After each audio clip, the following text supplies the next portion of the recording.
নমস্কার বন্ধুরা, আপনারা সবাই কেমন আছেন? আমি Disha and welcome again to my YouTube channel Disha's life.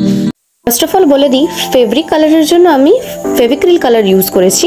এটা ফেব্রিকের জন্য স্পেশাল, কারণ কোনো ধরনেরই ওয়াটার কালার যেগুলো আমরা ক্যানভাসে ইউজ করি সেগুলো কিন্তু কাপড়ে ইউজ করা যায় না, কেননা ইউজ করার পর যখন আমরা কাপড়গুলোকে ওয়াশ করি সেগুলো পুরোটাই নষ্ট হয়ে যায় এবং কালারগুলো উঠে গিয়ে খুব বাজে একটা ব্যাপার হয়। তাই কাপড়ে কোনো পেন্ট করতে গেলে অবশ্যই অ্যাক্রেলিক বা ফেভিক্রিল কালার ইউজ করা উচিত। এটা 10টা কালারের একটা সেট থাকে। এছাড়া এর থেকে একটা ছোটও পাওয়া যায় যেটা 60 রুপিস হয় মেবি, আমি শিওর না, বাট ওখানে 6 পিসেস অফ কালার্স থাকে। আর ব্রাশের জন্য আমি একদম সিম্পল মার্কেটে যেগুলো পাওয়া যায় সেরকম ফ্ল্যাট আর রাউন্ড ব্রাশেস ইউজ করেছি। তো আজকে তোমাদের দেখাবো কাপড়ের উপর কোনো অ্যাক্রেলিক বা ফ্যাব্রিক কালার দিয়ে কিভাবে লোটাস ড্র করা যায়। ফার্স্ট অফ অল কিছু কাস্টমাইজড কালার লাগবে। এগুলো চাইলে নাও করতে পারো, তোমরা ডিরেক্টলি রেড বা হোয়াইট কালারের কম্বিনেশনও করতে পারো, বাট এটা করলে লুকটা আরও অরিজিনাল আসে, আরও এলিগেন্ট লাগে।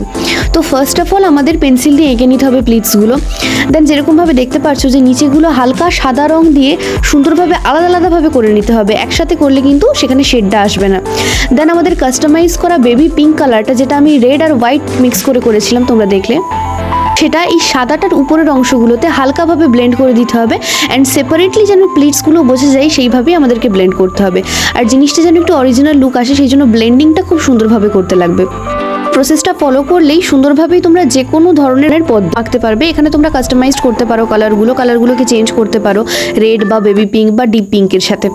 একটা গুরুত্বপূর্ণ টিপস হলো অ্যাক্রেলিক কালারে বা ফ্যাব্রিকের উপর কোনোদিন ওয়াটার ইউজ করবে না।